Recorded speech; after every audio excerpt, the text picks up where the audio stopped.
Hello friends, welcome to மக்கள் சேவை channel. இன்றைக்கி நம்ம ஒரு முக்கியமான இன்ஃபர்மேஷன் பற்றி தான் பார்க்க போகிறோம். அதாவது டிஎன்பிஎஸ்சி குரூப் 4 எக்ஸாமுக்கான ரிசல்ட்டை செக் பண்ணுறதுக்கு ரெஜிஸ்ட்ரேஷன் நம்பர் மற்றும் டேட் ஆஃப் பர்த்தை எப்படி ஆன்லைன் மூலமாக ஃபைன் பண்ணுறது தான் இந்த வீடியோ வந்து பார்க்க போகிறோம். இந்த வீடியோ ஸ்கிப் பண்ணாமல் ஃபுல்லாக பாருங்கள். அது மட்டும் அல்ல, இந்த வீடியோ நிறைய பேருக்கு ஷேர் பண்ணுங்கள். ஃபஸ்ட்டு இந்த வெப்சைட் பண்ணிக்கோங்க. இந்த வெப்சைட்கான லிங்க்கை நான் டிஸ்கிரிப்ஷன் வந்து கொடுத்துட்றேன். அதாவது டிஎன்பிஎஸ்சி குரூப் 4 எக்ஸாமுக்கான ரிசல்ட்டை வந்து பார்த்தா பப்ளிஷ் பண்ணிட்டாங்க. ஸோ நிறைய பேர் உங்களுக்கான ரிசல்ட்டை வந்து செக் பண்ணியிருப்பீங்க. தெரியாதவங்க நம்ம சேனலில் வீடியோ போட்டிருக்கோம், எப்படி செக் பண்ணு அதை பார்த்து நீங்கள் தெரிஞ்சுக்கலாம். ஒரு சில பேருக்கு வந்து பார்த்தா ரெஜிஸ்ட்ரேஷன் நம்பர் மற்றும் டேட் ஆஃப் பர்த் வந்து தெரியல அப்படின்னு சொல்கிறீங்க. அது எப்படி நம்ம ஆன்லைன் மூலமாக கண்டுபிடிக்கலாம் அப்படின்னா, ஸோ இந்த வெப்சைட் ஓப்பன் பண்ணிக்கோங்க. இதில் அப்படியே கீழே வந்தீங்க அப்படின்னா ரெஜிஸ்டர் யூசர்னு இருக்குது பாருங்கள். இந்த ஆப்ஷன் நீங்கள் வந்து கிளிக் பண்ணால் போதும். ஓகே கொடுத்தீங்க அப்படின்னா இந்த மாதிரி தான் ஒரு பேஜ் ஓப்பன் ஆகும். இல்லை கீழே கொடுத்துருக்காங்க பாருங்கள், ஏற்கனவே பதிவு செய்த ஒரு லாகின்னு.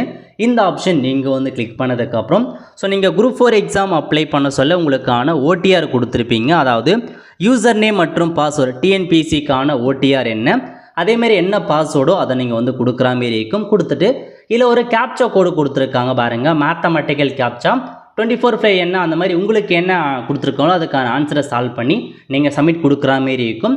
ஒருவேளை மறந்துருச்சு, எனக்கு யூசர் நேமும் மறந்துருச்சு பாஸ்வேர்டும் மறந்துச்சு அப்படின்றவங்க இதற்கு பாருங்கள், ஃபர்கட் யூசர் நேம் மற்றும் ஃபர்கட் பாஸ்வேர்ட் அப்படின்ற ஆப்ஷனை பயன்படுத்தி நீங்கள் டிஎன்பிஎஸ்சி ஓடிஆருக்கான அந்த ஐடி பாஸ்வேர்ட் நீங்கள் ரிட்ரைவ் வந்து பண்ணிக்கலாங்க. ரிட்ரைவ் பண்ணிட்டு உங்களுக்கான யூசர் நேம் மற்றும் பாஸ்வேர்டை கொடுத்துட்டு இந்த கேப்சா கோடை கொடுத்துட்டு சமர்ப்பி அப்படின்ற ஆப்ஷன் நீங்கள் வந்து கிளிக் பண்ணிக்கோங்க.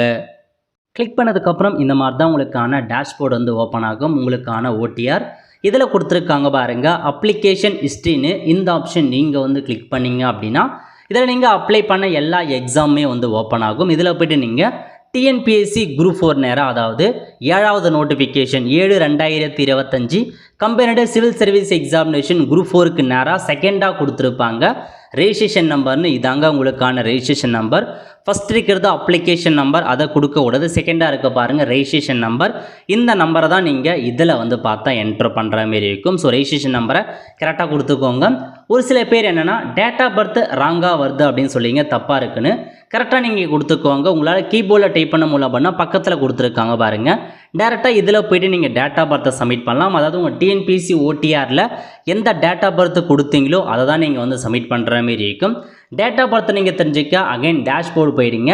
டேஷ்போர்டில் போயிட்டு இதில் வந்து பார்த்தீங்க அப்படின்னா கரண்ட் அப்ளிகேஷனை கிளிக் பண்ணிங்க அப்படின்னா உங்களுக்கான அப்ளிகேஷன், அதாவது குரூப் 4க்கான அப்ளிகேஷன் ஃபார்மை நீங்கள் வியூ அப்படின்ற ஆப்ஷன் நீங்கள் வந்து கிளிக் பண்ணி வியூ பண்ணி பார்த்துக்கலாங்க. ஸோ 2025க்கான அந்த அப்ளிகேஷன்ஸ் இருக்கும், அதை நீங்கள் வியூ கொடுத்து வியூ பண்ணி நீங்கள் செக் பண்ணி பார்த்துக்கலாம். அதில் உங்களுக்கான அந்த கரெக்டாக என்ன இருக்குது அப்படின்றத நீங்கள் தெரிஞ்சுக்கலாம். டேட் ஆஃப் பர்த் என்ன கொடுத்தீங்க இதில் இருக்க பாருங்கள். டேட் ஆஃப் பர்த்தில் போயிட்டு நீங்கள் என்ன அப்படின்றத கொடுத்துட்டு ஸோ இதில் அந்த டேட் ஆஃப் பர்த் நீங்கள் கொடுக்கணும். ஓகே, இந்த மாதிரி தான் ஒரு சில பேர் வந்து பார்த்தா நீங்கள் ஓடிஆரில் வேறு டேட் ஆஃப் பர்த் கொடுத்துருப்பீங்க, இதில் வேறு டேட் ஆஃப் பர்த் என்ட்ரு பண்ணியிருப்பீங்க. அல்லது டேட் ஆஃப் பர்த் ஏதாச்சும் வந்து பார்த்தா தப்பாக கொடுத்துருப்பீங்க. இது ஐஃபோன் ஃபார்மேட்டில் தான் கொடுத்துருக்காங்க. ஐஃபோன் வச்சு தான் நீங்கள் டேட் ஆஃப் பர்த்தை கொடுக்குற மாரி இருக்கும். ஸோ இந்த மாதிரி தான் உங்களுக்கான ரெஜிஸ்ட்ரேஷன் நம்பர் மற்றும் டேட் ஆஃப் பர்த்தை கரெக்டாக ஃபைன் பண்ணிவிட்டு கீழே ஒரு கேப்சா கோடு கொடுத்துருக்காங்க, மேத்தமெட்டிக்கல் கேப்சா. அதை நீங்கள் சால்வ் பண்ணி என்ட்ரு பண்ணிட்டு சப்மிட் கொடுக்குறீங்க அப்படின்னா உங்களுக்கான ரிசல்ட் வந்து பார்த்தா ஓப்பன் ஆகிடுங்க. ஸோ இதுதான் உங்களுக்கான இன்ஃபர்மேஷன். இந்த மாதிரி தான் நீங்கள் ரெஜிஸ்ட்ரேஷன் நம்பர் மற்றும் டேட் ஆஃப் பர்த்தை வந்து செக் பண்ணுற மாரி இருக்கும். நிறைய பேர் வந்து கேட்டே இருக்காங்க, மறக்காமல் அவங்களுக்கு வந்து தெரியப்படுத்துங்க.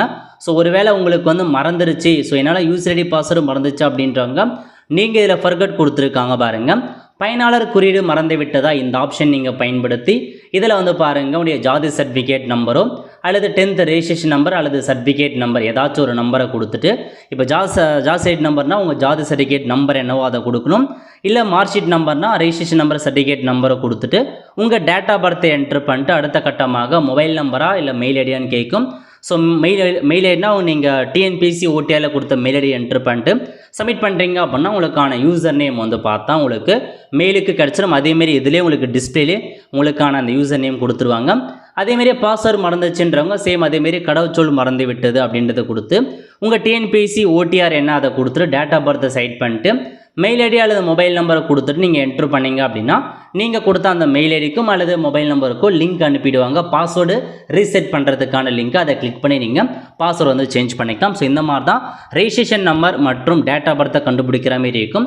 உங்களுக்கான ரெஜிஸ்ட்ரேஷன் நம்பரை பொறுத்த வரைக்கும் ஹால் டிக்கெட்லேயே வந்து பார்த்தா மென்ஷன் பண்ணியிருப்பாங்க. குரூப் 4 எக்ஸாமுக்கான ஹால் டிக்கெட் வச்சுருக்கீங்க அப்படின்னா அதில் ரெஜிஸ்ட்ரேஷன் நம்பர் இருக்கும். நிறைய பேர் அப்ளிகேஷன் நம்பரை என்ட்ரு பண்ணிடுறீங்க ரிசல்ட்டை பார்க்குறதுக்கு. அப்ளிகேஷன் நம்பரை கொடுக்கூடாது, ஒன்லி ரெஜிஸ்ட்ரேஷன் நம்பர் தான் நீங்கள் கொடுக்குற மாதிரி இருக்கும். ஓகே, இந்த மாதிரி நீங்கள் சப்மிட் பண்ணிட்டீங்க அப்படின்னா உங்களுக்கான ரிசல்ட் வந்து ஓப்பன் ஆகும். நீங்கள் செக் பண்ணி பார்த்துக்கலாம். ஸோ மறக்காமல் நீங்கள் எவ்வளோ மதிப்பெண் எடுத்திருக்கீங்க அப்படின்றத கமெண்ட் பாக்ஸில் வந்து தெரிவிங்க. ஒரு ஃப்ரெண்ட்ஸ் கண்டிப்பாக இந்த பிடிச்ச லைக் பண்ணுங்கள். அது மட்டும் அல்ல, இந்த வீடியோ நிறைய பேருக்கு ஷேர் பண்ணுங்கள். அடுத்து ஒரு நிலையில் சந்திப்போம். நன்றி, வணக்கம்.